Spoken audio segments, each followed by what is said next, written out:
Radcast News. Hey guys, Ryan Alford, your host of the Radcast. You're listening to the Radcast. If it's radical, we cover it. Here's Ryan and Riley.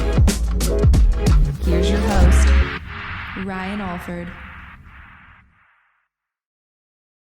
Hey guys, what's up? Welcome to the latest edition of the Radcast News Update. It's the first week of September. Riley and I are here with you like always to give you the scoop in, well, let's not say all things. All things would be an oversell, but Yes. the big news of the week. Yeah, especially because we only hit on 4 topics. So Yeah. that Everything. would be. There's definitely, yeah, and none of them political in nature. So That's true. I'm No relieved just to political. talk about something that, or hear about something that's not politics. I know, and actually, I think for the most part, at least 3 of these are pretty, I think they're good things. Yeah, I Yeah. think they are too. So we've got 4 stories this week and one in pop culture, a sad one, but we'll get to that. A local here in South Carolina, I know. celebrity passed away, so we'll get to that shortly. But hope everyone's been enjoying the episodes. We're going to keep these news segments going, so a little more topical each week, and we're getting ready to start our e-commerce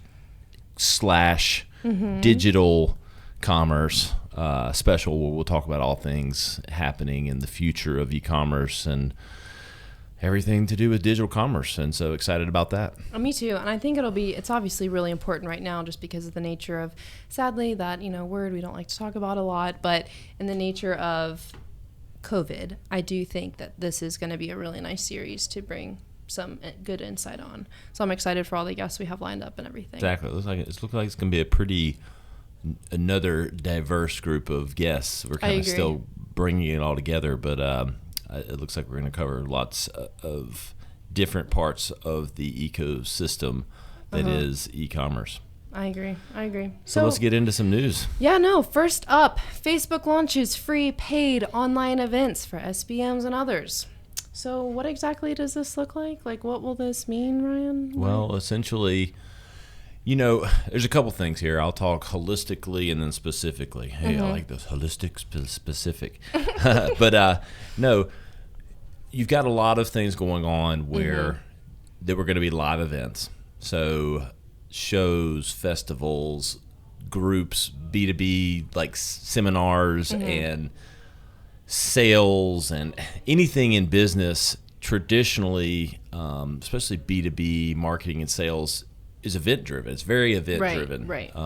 You go and learn about a lot of different vendors, different products, or different services, and you meet some of your best prospects there, your best customers, and it's a way to meet and greet. So all of that's kind of gone by the wayside temporarily during COVID.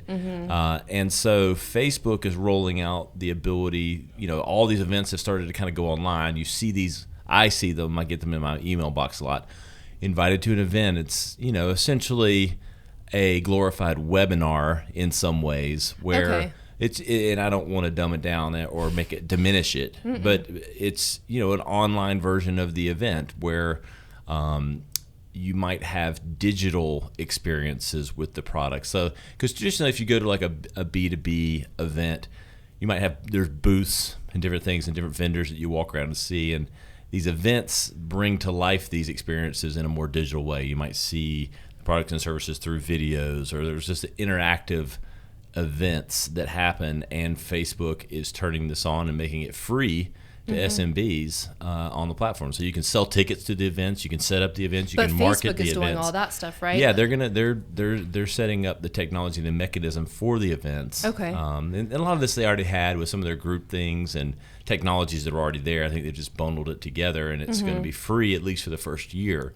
for SMBs, which is huge. I mean, because having actually looked at for a few clients and just kind of exploring the possibilities of online group meeting software or event software, it's pricey, and so I can't speak to obviously the features or the how robust. It's Facebook, they've got money, so I'm sure it's going to be a nice experience. But you can sell tickets to the event. You can manage the entire process. I think from marketing running ads to the event and the actual Payment day of I think the actual payment of the event, like if you're buying tickets or something, it's all done through this Facebook. Yeah, so I mean, Facebook's been rolling out a lot of ad credits for small business. They've been, doing their part. I know they've been getting a bad rap lately. There's been boycotting and different things, and we're gonna refrain on the Radcast from passing any judgment on any one platform. That's and exactly keep it straight down the line of the news. Exactly. But the functionality of the service, the intent of this seems great, and it seems like a great way for businesses to leverage a way to have these events and not have a cost or an infrastructure issue right off the bat. Well, because I think even in the beginning, I know a lot of workout gyms were having online videos done and then live streaming them to Facebook for their classes. But I think this would give them a way to still do that, but it provides everything else they need, the promotion of it, the payment, the processing, everything that Well, it's funny you say that. I think you're going to see hybrid.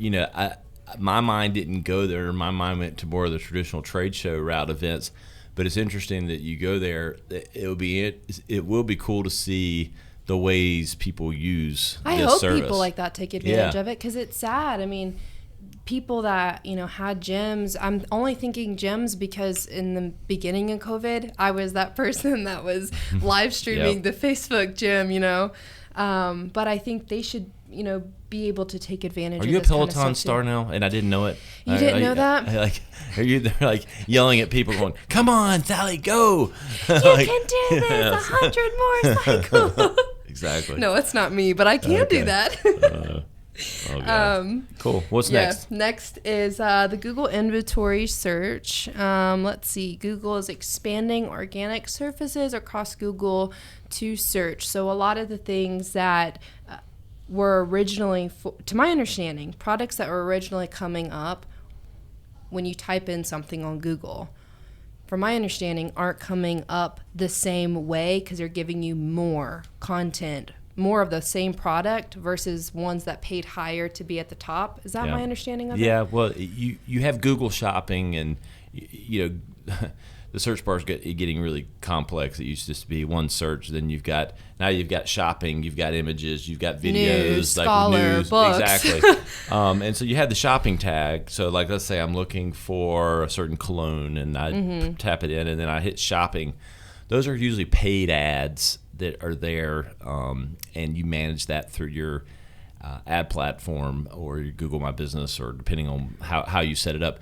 But those were paid, and now what they're doing is introducing non-paid organic shopping results that will show up in the base, i.e. like everything, overview, all, whatever that I think it's all the category for Google. So you'll see those shopping options there. Oh, and interesting. Yeah, it's going to be Okay, organic, and they'll be listed out at different retailers. And so it's, again, interesting to see, because everything, I feel like, it was starting to get to pay to play on Google, which, hey, it's their network, it's their prerogative. But it's interesting to see non-paid organic listings for shopping that's going to be in the everything feed. So Do you think that's going to be, in the long term, actually more beneficial, or do you think it's actually going to hurt more business?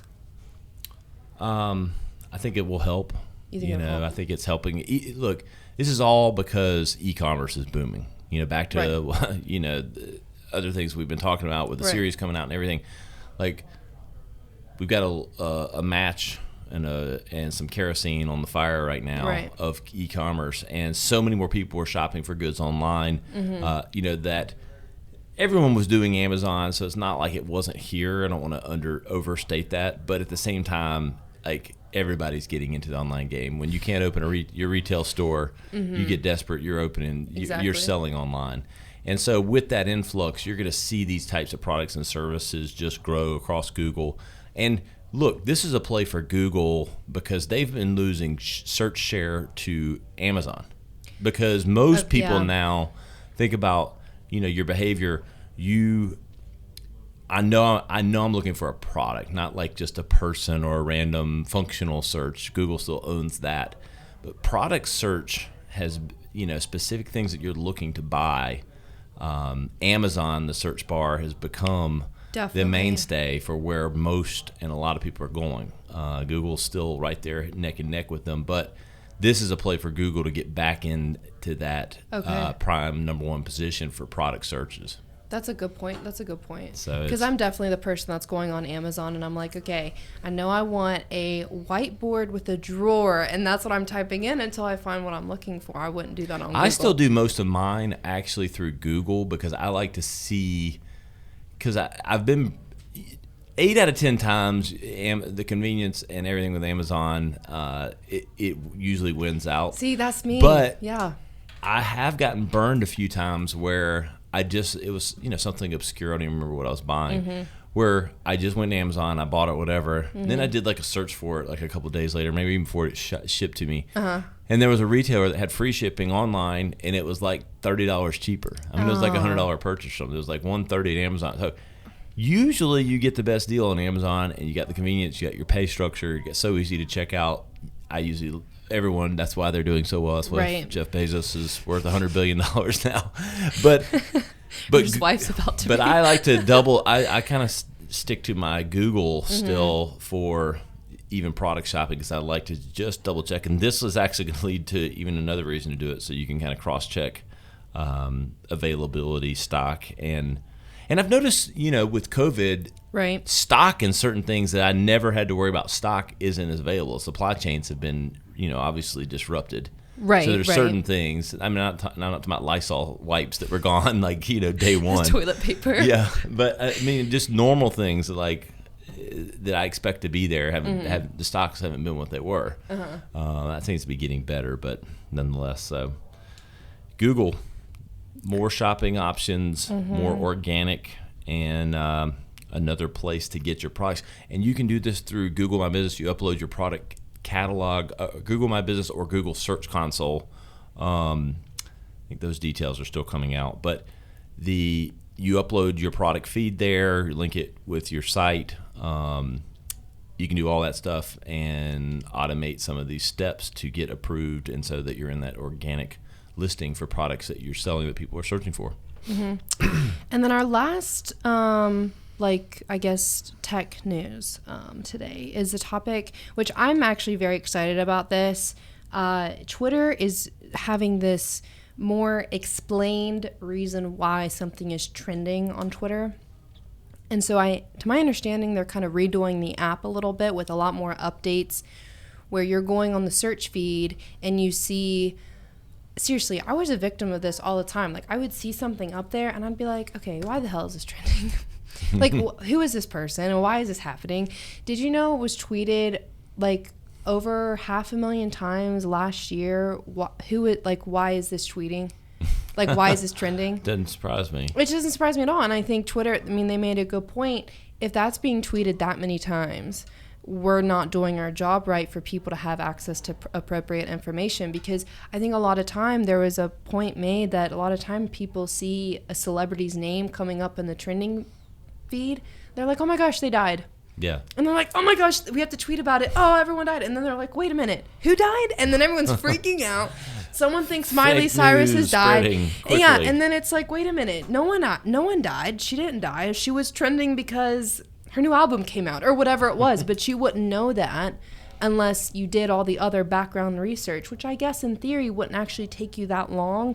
But thankfully, Twitter's going to, I guess, make it a lot easier for everyone to understand why things are trending. Yeah, I've been victim of that. I've definitely gone and been like, what? Why is that? It's like somebody, like a band guy I know or something, like, Dave Matthews is not dead. Do not tell me that. Don't tell me, and it's like, no, it's just he won, 7 Grammys or something. I mean, like, and you make that assumption, and it has not been easy because all you see is the one keyword, the name of the person, the name of some random thing that you have no idea. And then you just start assuming. Yeah. You put your own thoughts together. Yeah. We're going to talk about the spread of misinformation. Well, it gets you leaving the platform because what you end up doing is you end up Googling. And, I'm not Oh, saying yeah. Twitter's competing with Google, but they want your eyeballs in Twitter because Mm-hmm. they want you reading that feed and looking at those ads. Exactly. And if you're not getting your answer from Twitter, you're going to go somewhere else to get your answer. So I think Exactly. it's good that Twitter's doing this. I think it's great. And it'll be interesting to see because I noticed that it will pin the most relevant, or I guess they're determining this organically, Yeah. to what that trending topic is. So if it's a person's name, they're gonna organically choose and pin a tweet that you see with that That site, trending I guess, thing. more So what's going on. be interesting to see how the algorithm pars out. If it's probably going to do like anything else. It's celebrities or whoever's verified users or the most active people on there. I don't know if it's You just hope it's still the right information. yeah, no, yeah, exactly. Well, that will be interesting too. Like, No, like that'll be people the start trying to trick the exactly. the pinned tweet for that search or for that trending topic. Exactly. I feel like I would be so much more okay with information if I saw like a works cited page like at the end of a tweet or so. Where are you getting this information? Let's fact check this real quick. Exactly. You click on the pinned tweet and then you go down the rabbit hole that I go down is reading all the comments. I mean, God, I get lost. Like, I spend I don't know how much It's time its a day. own world. Like, Comments can be I its tweet own. some. Like I Yeah. try to stay active, and I was a lot more active before. It's mainly consuming for me, like news and stuff. Mm-hmm. But God, it is a complete rabbit hole going in the comments, like especially this politics stuff. I'm like, oh God, he made a good point. Then I'm like, how's he gonna come? What's his response back gonna be to that one? Like I'm dying Is to he see the gonna next leave one. it alone, or Yeah, what is he like- gonna be? And then it gets so like juvenile, real quick. Oh, Name calling. yeah. How old are we? trolling. Yeah, and Yeah. But anyway, cool feature. I'm excited for that overdue. one. Definitely, but I'm looking forward to that one coming out. And then, completely changing gears to just remembering Chadwick Boseman, legendary actor, legendary artist, and South Carolina native. Yeah, Anderson, South Carolina, which is about 30 minutes down the road from where we sit doing this podcast in Greenville, South Carolina. Yeah. So definitely one of our own right down the road. Yeah. And They're having a memorial tonight at the Sports Entertainment Center tonight at 7 for him. Nice. They're seating up to 12,000. So Holy cow. I bet Yeah. you it'll be full. I guarantee you. And great actor, Black Panther, unbelievable. But as much as I liked good. Black Panther, like some of these other movies he was in, not all of which I've seen. I've been admittedly like seeing the previews of them now with, unfortunately, his passing. But the range that he had Oh in my acting, his gosh. ability, he could sing, like he can dance. I'm like, dude, this guy was going to be, is already a legend, but was going to be a legend. And 43 years, he's my age. I'm 43, so you're talking about hitting home. Like, Right. he had the world in his hands in a lot of ways, but you can have everything, but if you don't have your health. So colon cancer, which my grandfather actually died of, but was much older than him, was 70. And, so that hit home for me. And, there's screenings and everything else for that, so I encourage people to follow that. But just really sad news. it is really sad. And I think a lot of things kind of come into play here. He was diagnosed in 2016. And the amount of movies he did in that time frame, and he was already diagnosed with stage 3 and it was on its way to stage 4. By the time he passed, it was stage 4. So just realizing, to your point, realizing the scope of film that he did in that time frame, you just And everybody that's come out said they had no idea. Like I didn't know. Like he's been battling this, doing these high, intense Has anyone seen movies. Black Panther? Yeah, and going through chemo and Or other even the things movie and 24. not talking Didn't about that it. come out during this time? When did 24 come out? When he was talking about when he was Babe Ruth? Yeah, I don't Or know was what that the date. before 20? Was that before? I don't know what the 2016? date was, but Regardless.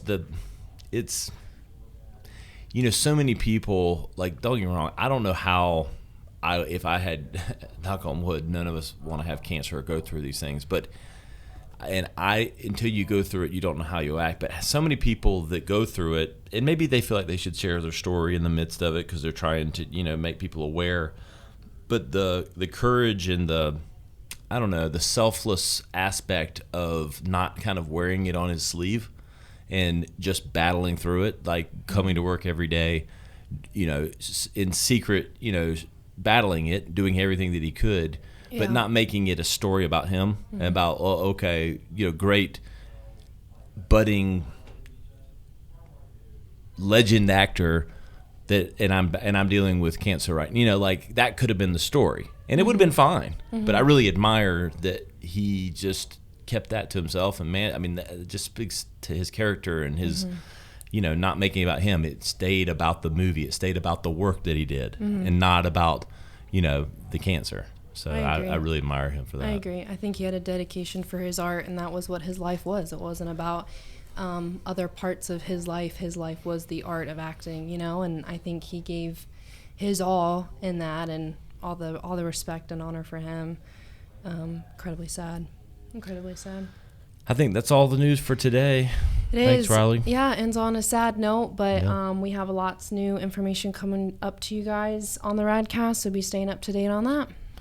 All right, guys. Ryan Alford, Riley Clark. We will see you next time. Follow along at the.rad.cast on Instagram and theradcast.com online. See you next time. Have a great Labor Day.